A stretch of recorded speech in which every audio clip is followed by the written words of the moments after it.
20 বছর ধরে school college ও ইউনিভার্সিটিতে পড়ালেখা করলাম, 30 বছর জব করলাম, অনেক টাকা কামিয়েছি, ঢাকা শহরে তিনটা বাড়ি কিনেছি, 20-25 বছর বিজনেস করলাম, ভালো লাভ হয়েছে, গ্রামে 100 বিঘা জমি কিনেছি, লাইফটাকে খুব এনজয় করলাম।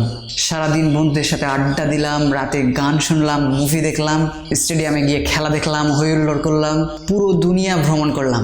আজকে সিঙ্গাপুর, কালকে দুবাই, এভাবে পুরো পৃথিবী, আরো অনেক কিছুই করলাম। সবকিছু বলার দরকার নেই। এখনই আমি মরে গেলে সন্ধ্যা নামার আগেই আমাকে কবরে রেখে আসা হবে। সন্ধ্যের পর থেকে আমি কবরের বাসিন্দা। কবরে আমার কি কাজে আসবে? স্কুল, কলেজ, ইউনিভার্সিটিতে যে 20 বছর লাগিয়ে পড়াশোনা করলাম, এগুলো কাজে আসবে কবরে?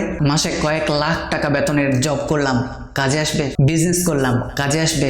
বন্ধু বান্ধবদের সাথে আড্ডা, কাজে আসবে? পুরো বিশ্ব ভ্রমণ, কাজে আসবে?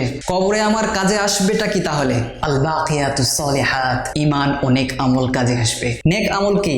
এক কথায়, যে সময়টুকু আমি শুধু এক আল্লাহর জন্য ব্যয় করলাম, সে সময়টুকু হলো আমার নেক আমল। শুধু আল্লাহর জন্য আমি আমার সময় ব্যয় করছি, কিন্তু নিজের তরিকায় হবে না, হতে হবে নবীর তরিকায়। তাহলে নেক আমলের জন্য দুটি শর্ত: এক, আমলটি হতে হবে শুধু আল্লাহর জন্য; দুই, হতে হবে নবীজি সাল্লাল্লাহু আলাইহি ওয়াসাল্লামের সুন্নাহ মতো। এই নেক আমল ছাড়া আমি যা কিছুই করছি না কেন, কবরে আমার কোনো কাজে আসবে না। বলছি না যে দুনিয়া উপার্জন করা যাবে না। দুনিয়ার গুরুত্ব যে বোঝে না সে তো অশিক্ষিত, তার কথা আপনি কেন শুনবেন? দুনিয়া অবশ্যই গুরুত্বপূর্ণ, আপনি দুনিয়া অবশ্যই করুন, কিন্তু কবরের জন্য আপনাকে নেক আমল করতে হবে। দুনিয়ার যেখানে থাকেন, যা কিছুই করেন, আখিরাতের জন্য ইনভেস্ট করেন। আজকে বা কালকে কবরেই যেতে হবে, সবকিছু পড়ে থাকবে, দুনিয়ার মতো চলবে, আমাকে ছাড়া কারো কিচ্ছু যাবেও না, আসবেও না। সুতরাং কেন মিছে মায়ায় আমি আমার নিজের ক্ষতি করব? নিজের জন্য কেন চিন্তা করব না? দুনিয়ার কয়েকদিনের পরীক্ষার জীবন তো শেষ হয়ে যাচ্ছে, এরপর থাকছে সারা জীবন যেখানে আমাকে বাঁচতে হবে। সেই জীবনে যদি আমি সুখী হতে না পারি, সফল হতে না পারি, তাহলে আমি চির ব্যর্থ, তাহলে চির আফসোস করতে হবে।